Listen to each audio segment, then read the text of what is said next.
देखिए, दिन ब दिन जो बीजेपी का एक सिनिस्टर डिजाइन, जम्मू कश्मीर की जो 370 खुसूसी पोजीशन खत्म करने का मकसद अब सामने नजर आ रहा है, जिसका ये जो लोग पिछले 5 साल से,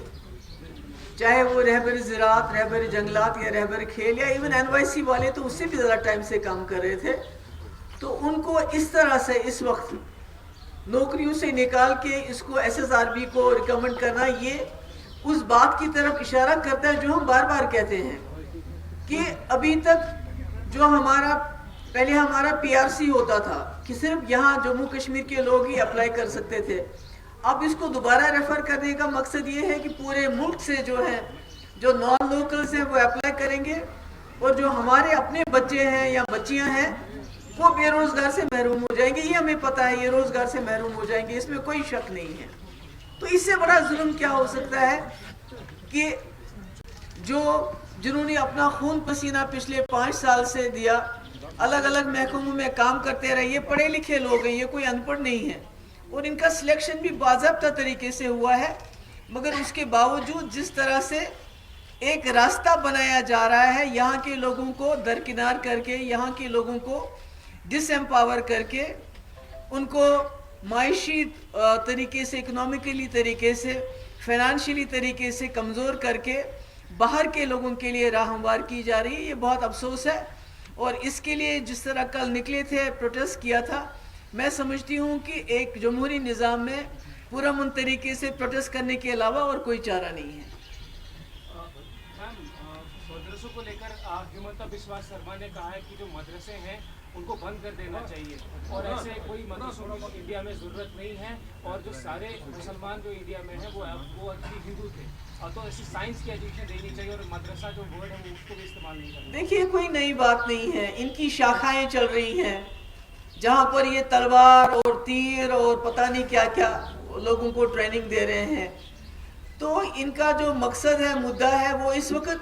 कंपटीशन चल रहा है कि हमें गुजरात मॉडल हिंदुस्तान को बनाना है, हमें उत्तर प्रदेश मॉडल बनाना है, या जो आसाम के जो चीफ मिनिस्टर है वो उनसे भी 2 कदम आगे जाना चाहते हैं। तो हमारे सामने मिसाल है कि गुजरात में क्या हुआ, हमारे सामने मिसाल है कि यूपी में क्या हो रहा है इस वक्त मुसलमानों के साथ,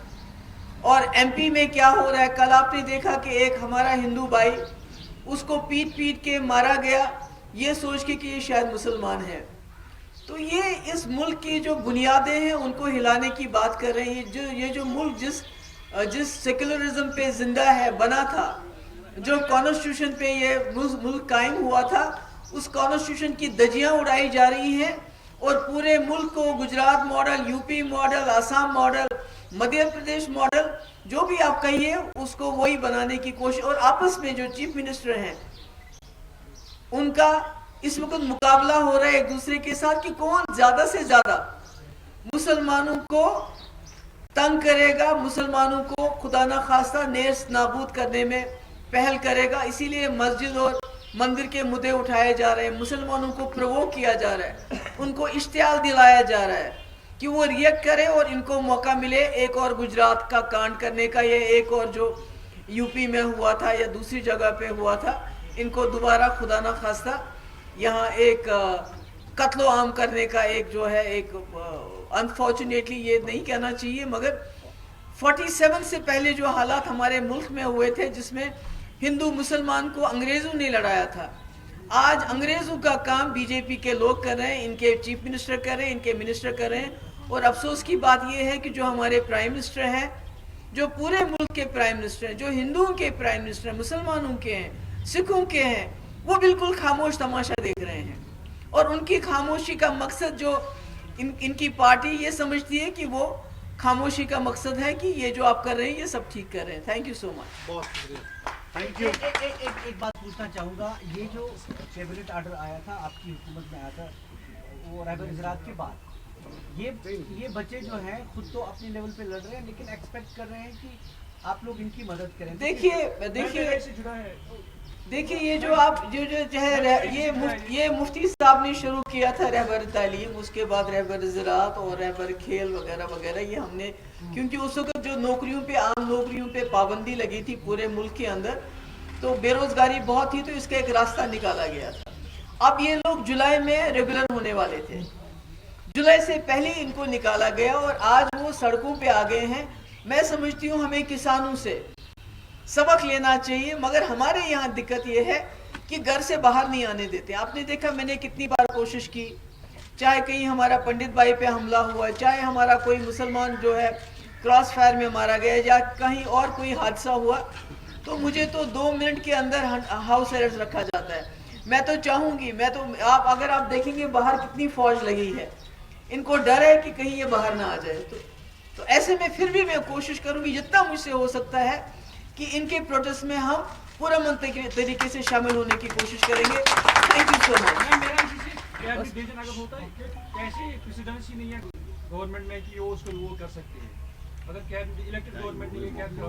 ये तो हो गई आजकल। मुझे ये बताइए, पूरा मैंने पहले भी कहा कि पूरा मुल्क जो है, इसको क्या हो गया, पूरा मुल्क जो है वो आईन पे नहीं चलता है, वो कॉन्स्टिट्यूशन पे नहीं चलता है। अगर चल रहा होता तो इस वक्त जो मुल्क में हो रहा है, नहीं तो आपका कानून है कि बाबरी मस्जिद के हवाले से कि आप किसी भी नए इशू को नहीं उठाएंगे, किसी भी नई मस्जिद का किस्सा नहीं उठाएंगे। कौन सुनता है? अभी कोर्ट के ऑर्डर्स आए जहांगीरपुरी में कि आप डिमोलिशन बंद करो, किसने सुना? तो क्या कोर्ट सो मोटो नोटिस ले रही है इन चीजों का? आपकी जुडिशरी हो, आपका मीडिया हो, या आपका एग्जीक्यूटिव हो, सब इस वक्त जो है जिनको जवाबदेह बनाना चाहिए था इस सरकार को, वो इस सरकार के टूल्स बने हुए unfortunately. Thank you so much.